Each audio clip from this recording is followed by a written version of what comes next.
Turning Red, the new Pixar movie. So me and Mitchell came together and made our top 10 lists of Pixar movies.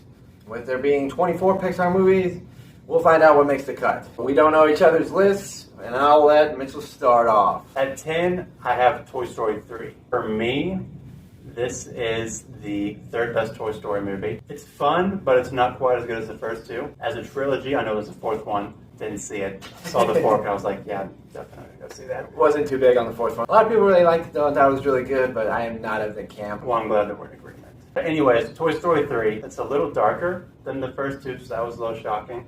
While I don't think it's as good as the first two, I still think there are some great moments. My number 10 is a movie about a robot called WALL-E. Some people will act like this movie isn't that good because the WALL-E, the robot, doesn't really talk other than saying, WALL-E. But that's what I think makes it actually pretty damn amazing, because you care about this character only through him just looking around at random garbage. You kind of learn through him through visuals. The type of movie that doesn't get as popular anymore nowadays, because everybody kind of just wants fast-paced, rapid action and dialogue and that kind of thing. But there's a lot to be said for a movie that can just show you stuff without really telling you anything, and you can gather a lot from it. In my opinion, if a movie doesn't have dialogue, I want at least one other aspect of the movie to be good. And in my opinion, none of that's true for WALL-E. I think that movie sucks. It's one of my least favorite Pixar movies.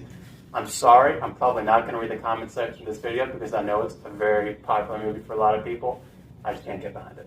But he says, WALL-E! He does do that, and so for that reason, I have it as my second worst Pixar movie because he says WALL-E sometimes. But another part of it is sometimes his girlfriend will just be like, eee! Yeah, that's another part. So even though I just shit on WALL-E, my number 9 might be a little controversial, and that is... It's WALL-E. WALL-E's my number 9. No, my number 9 is Cars. Now again, going back to what I originally said, I'm judging this like I'm an 8-year-old kid because that's how my taste in movies is. Cars for me, I remember when I was a kid and I went to see it in the movie theater. I thought it was so cool. Talking Cars, right? What's cooler than Talking Cars for a 7-year-old kid? It's very controversial on if Cars is a good movie. Before this, went and looked up critics' opinions of how they rank the Pixar movies to educate myself. And almost universally, it was Cars 3, 2, 1 as the worst Pixar movies. I don't agree with that. I think Cars is fun. I like the characters. Larry the Cable Guy cracked me up as a 7-year-old. Still even going back and watching, I remember how funny I thought it was, and I still like that. At number 9, I have Coco. Little baby mama Coco. The twist in the movie is very good, and I didn't really see it coming. Maybe you can see it coming if you have a bigger brain than I do, but it's just a really nice cut of culture, and you can kind of see the musicians and everything like that. And it's really well done in terms of how they do the Day of the Dead stuff and kind of gets you into that atmosphere frame of mind.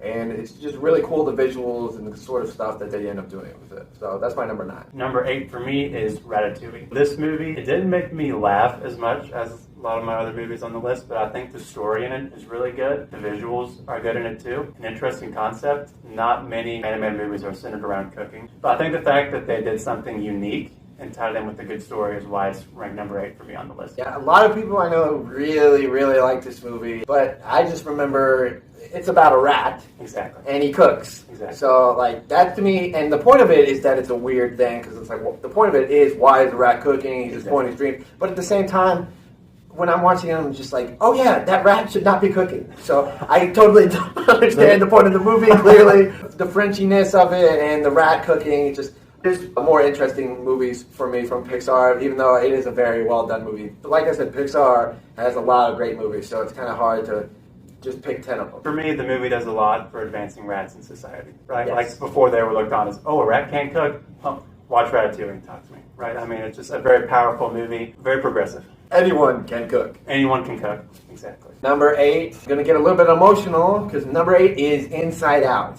Very unique concept that Pixar has done, where they kind of give faces to everybody's inner emotions and stuff. Really clever with little silly puns that they do, where you're exploring the inner mind and you're walking around and they have clever play on words. But also, it kind of gets pretty intense at the end with a certain imaginary friend character. Just a pretty good little journey in terms of following this little girl, Riley, and just kind of going about her everyday life. But while she's going about her everyday life, there's this intense battle with her emotions and stuff. And it's a really creative, fun idea that Pixar did. For me, the best parts in the movie are when you see emotions of one person interacting with emotions of another person, and it shows like how they're all in their control center or their brain. 7 for me is one of the more popular Pixar movies, and that would be Up. I remember how big of a deal this movie was when it was coming out. I think I was in middle school when it came out, so that's like the target audience, right? It's very good because it's definitely a tearjerker. In the beginning, I didn't really expect to go into it crying 10 minutes into the movie, but I was, and it was a little embarrassing. It makes you laugh, makes you cry.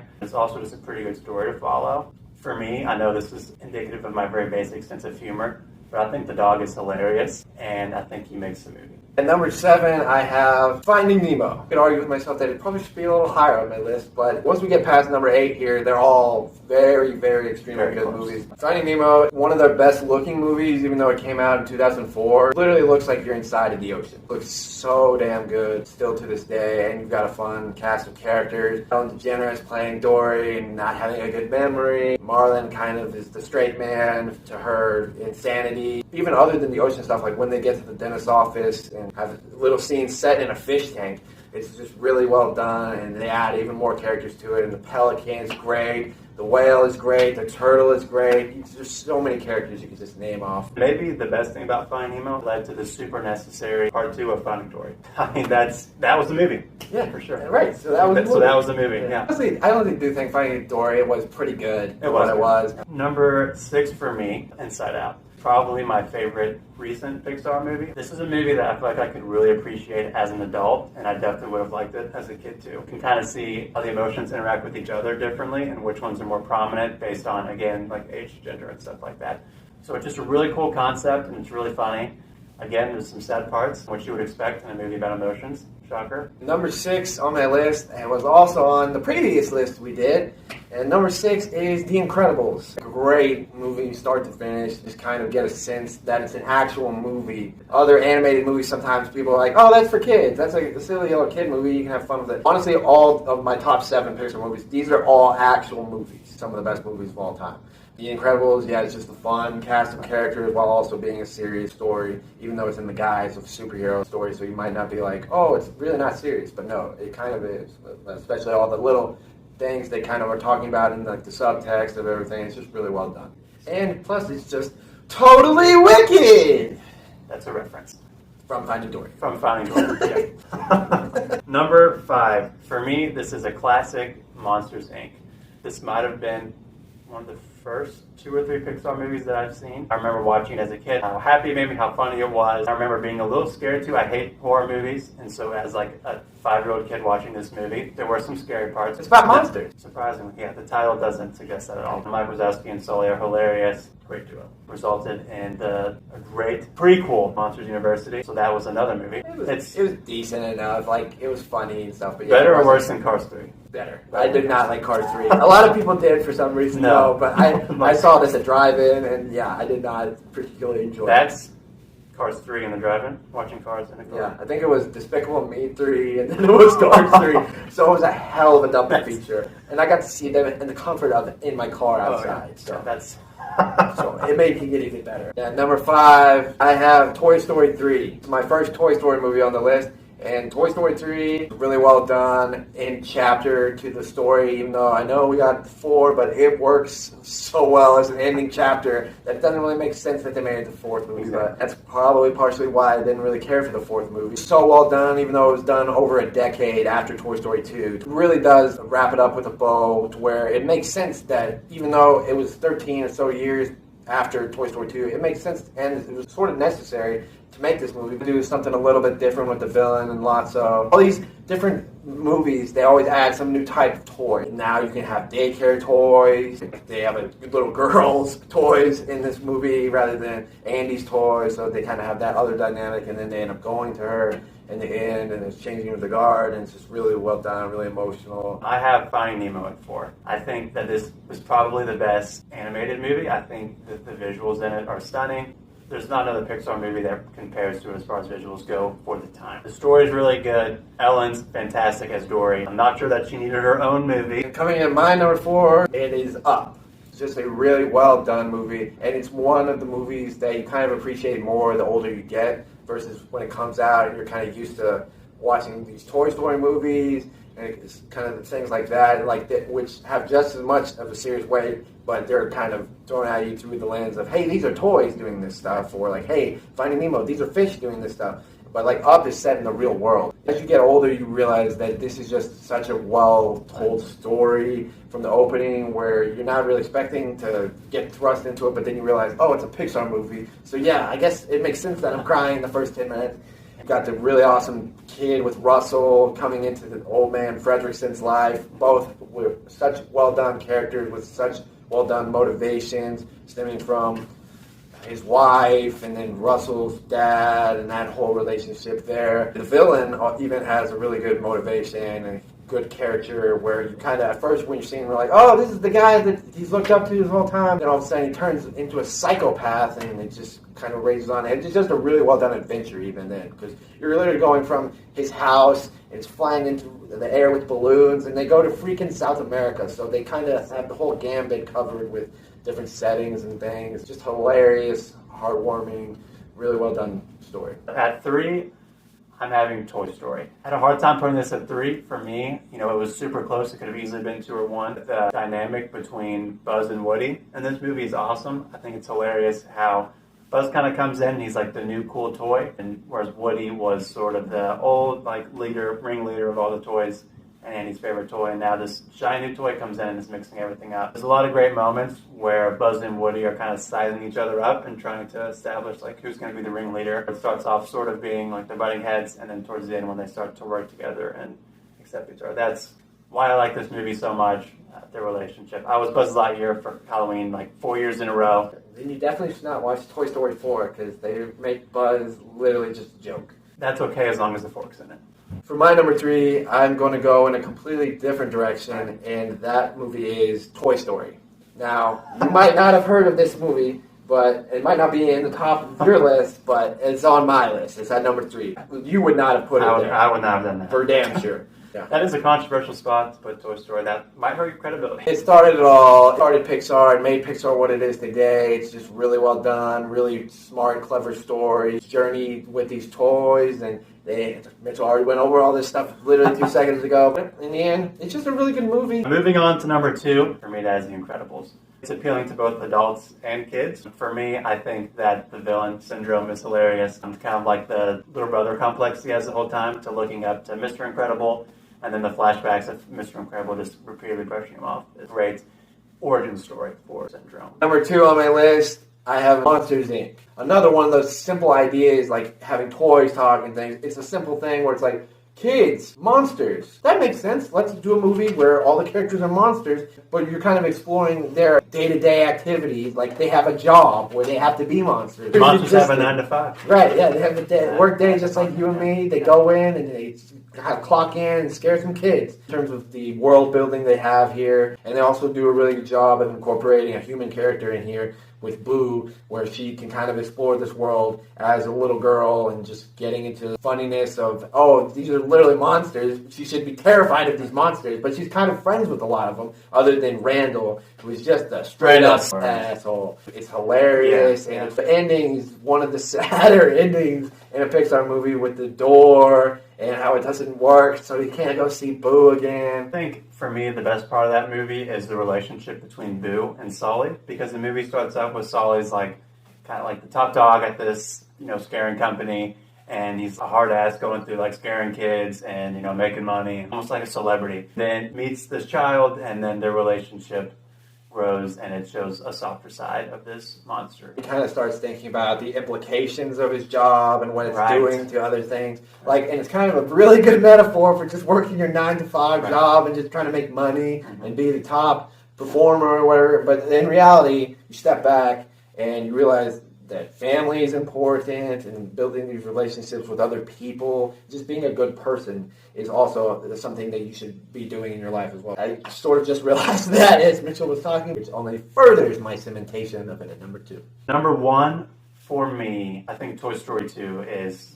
by far the best Pixar movie. In this movie, it's a little bit different relationship. Buzz and Woody accept each other more, and they're more friends. The part where they're in the elevator at the toy store, Buzz is fighting Zurg, and there's a few other Buzz Lightyears going on. It's kind of a funny scene where it's a great reference to Star Wars. Rex is scared of Zurg and turns away from him and then accidentally knocks him down the elevator shaft is funny. They've already set Rex up as having played the Buzz Lightyear video game, right. defeating Zurg, so it's just really great character building moment for Rex. Right. You could probably name several characters ahead of Rex, but like he's just as good of a character as some of these other characters. They're all so well done. The come part is, I don't know why it's funny. It's awesome. It's awesome. I have no idea why it's awesome. They're just undercones crossing a street.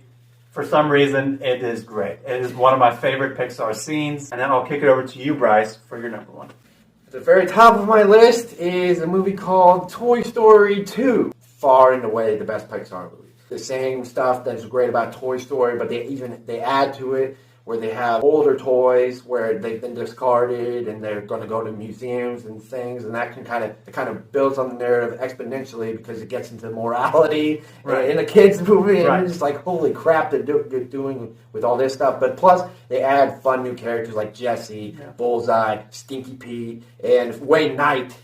He's playing himself in this movie as Al owning the toy barn, which is great. And you have a lot of these really good little scenes where the old guy's fixing up Woody, and it's just music, and he's just fixing up Woody. And that's just a really damn good scene in a movie. You can't explain why. You can't explain why. You can't really explain why, but it's so satisfying. Yeah, the music and everything is just so well done. Some of my favorite parts of this movie are towards the beginning of the movie where Woody's kind of dealing with the fact that Andy is moving on in his life and he's going off to summer camp and things, doesn't necessarily have as much time for him as before, and you kind of see these really weird horror movie like sequences where he's being thrown in the garbage and it's kind of like Vertigo or something where he's like falling through these playing cards, and it's just Andy is just being so damn depressing with his words, and you just kind of feel that same emotion in that scene, and just even as a kid when you're watching, you're like, damn, that's some dark shit. Right.